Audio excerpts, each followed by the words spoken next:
पीले दांत वाली बहू। रंजना कभी ब्रश नहीं करती थी। उसे कितनी बार उसके माँ बाप ने डांटा, लेकिन उसका कोई असर उस पर होता ही नहीं था, जिस कारण से उसके दांत पीले पीले हो जाते हैं। शादी के बाद। अरे बहू, वैसे तो तुझ में कोई कमी नहीं है, पर तेरे दांत इतने पीले कैसे हैं बेटा? कैसे मतलब? कोई सर्जरी थोड़ी ना कराइए। वो तो क्या नाम, मैं ब्रश नहीं करती थी तो पीले हो गए। अब क्या करूं? आप कहें तो लाल करवा लूं या फिर काले? यार ये क्या है, क्यों माँ से लड़ रही हो? लड़ रही हूँ? अरे मैं लड़ रही हूँ या ये बोल रही है कि दांत पीले हैं, पीले। अरे तपस्या थोड़ी ना की है इन्हें पीले करने के लिए। बकायदा ब्रश नहीं किया है 20 साल तक, तब जाकर। छी, कैसी बात कर रही हो? ये उस वक्त तो पीले नहीं थे जब हम लोग तुम्हें देखने आए थे। अरे तब साफ करवा लिया होगा डेंटिस्ट के पास जाकर। अब देखो कैसे पीले पीले लग रहे हैं।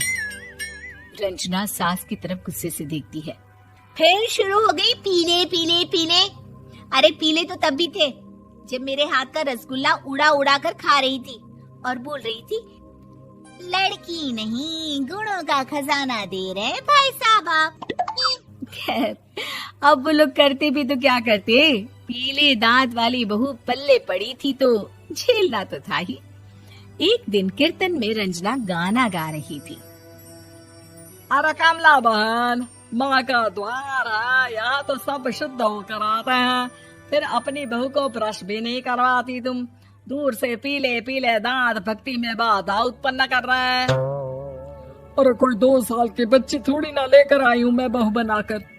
अच्छी खासी लड़की है, अरे कैसे करवाऊं ब्रश? ये तो उसे खुद करना चाहिए ना। अब माँ बाप तो इसके जैसे तैसे निपटा दिए, ये नहीं सोचा कि सास कैसे संभालेगी। सास बहू को लेकर घर आ जाती है, लेकिन सोच लेती है कि अब इसे लेकर कहीं नहीं जाएगी। अगले रोज बहू कहती है, अरे क्या हो गया, मंदिर नहीं जाना क्या? कीर्तन का वक्त हो रहा है। मेरी मधुर वाणी से कान्हा जी जागते हैं और सोते हैं। आप तो जानती है ना उनकी भक्ति में कितना मन लगता है मेरा। वो क्या है ना, तबीयत ठीक नहीं लग रही है मेरी, आराम करूंगी मैं। तबीयत ठीक नहीं लग रही? अभी तो मिथुन के गाने पर नाच रही थी आप, और अब बोल रही है कि तबीयत ठीक नहीं लग रही। अरे भक्ति में मन लगा लो सासू माँ, ऊपर जाना है, क्या मुंह दिखाओगी आप? हाँ? सास को बहू की बात पर गुस्सा आ जाता है। मैं क्या मुंह दिखाऊंगी, इसकी चिंता तो ना कर, समझी? अपने मुंह की चिंता कर, जो ये पीले पीले दांत लेकर हर जगह पहुंच जाती है। पता है लोग कितना मजाक बनाते हैं। ना जी ना, मैं नहीं जाना कहीं तेरे साथ। तो ये बात है, कोई ना, मत जाओ, मैं अपने कमरे में ही बैठकर भक्ति कर लूंगी। ऊपर वाला दांत थोड़ी ना देखता है, मन देखता है, भावना देखता है। और अरे बस बस, तू सब कुछ दिखा, बस ये सफेद चमकदार दांत ना दिखाना किसी को, है? जा यहाँ से। बहू को सास की बात का कोई फर्क नहीं पड़ता, वो तो जैसी थी वैसी ही रह जाती है। सुबह नहाकर किचन में खाना बनाना, फिर खाना खाना, कीर्तन भजन करना और सो जाना। एक दिन, माँ जी मैं सहेली के घर जा रही हूँ, शाम को लेट आऊंगी। हाँ हाँ तो जाना, मैंने कौन सा तेरी आरती करनी है घर पर बैठकर। रंजना सहेली के घर जाती है, जहाँ वो पार्टी में जाने की तैयारी कर रही होती है। अरे शिखा, कहाँ जाने की तैयारी कर रही है? मैं गलत वक्त पर आ गई क्या? अरे नहीं यार, उल्टा सही वक्त पर आ गया। मैंने ये साड़ी और ज्वेलरी निकाली है यार, शाम को इनके ऑफिस की एक पार्टी में जाना है। बताना कैसा लग रहा है ये सब? नहीं यार, इस ड्रेस के साथ तो वो वाली ज्वेलरी अच्छी लगेगी।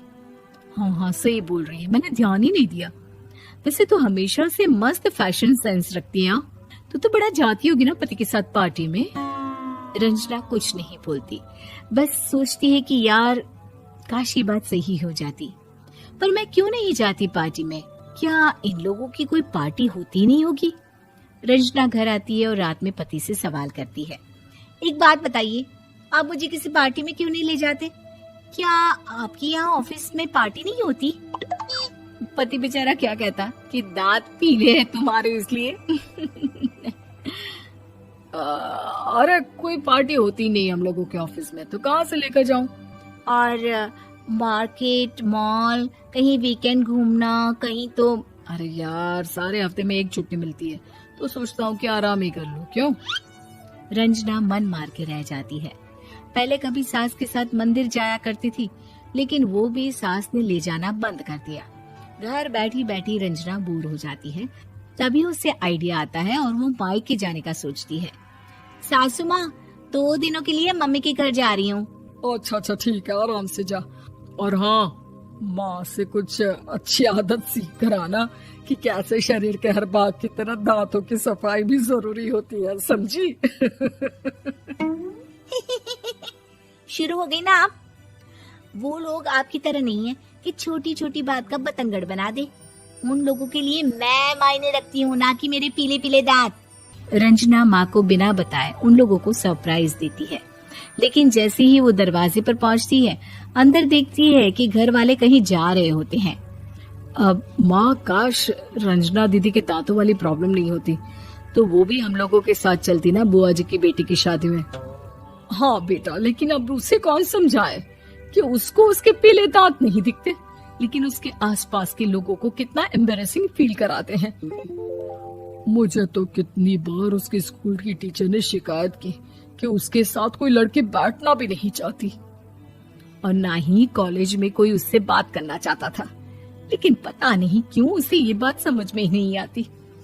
कोई कमी नहीं है उस लड़की में, बस यही कि दांत पीले हैं।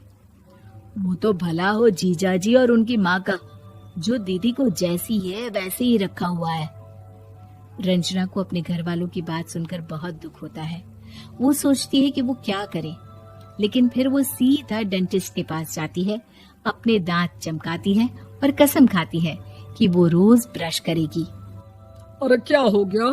तुम तो 2 दिनों के लिए गई थी ना, पर कोई ना, अच्छा है, चलो आ गई तो। रंजना सास के सामने आकर खड़ी हो जाती है और पूरी स्माइल करती है, उसके चमकदार दांतों को दिखाती हुई। हैं? चले मंदिर। माँ, मुझे माफ कर दीजिए, मैंने आप लोगों को बहुत एम्बैरेसिंग फील करवाया। मैं आज से रोज ब्रश करूंगी।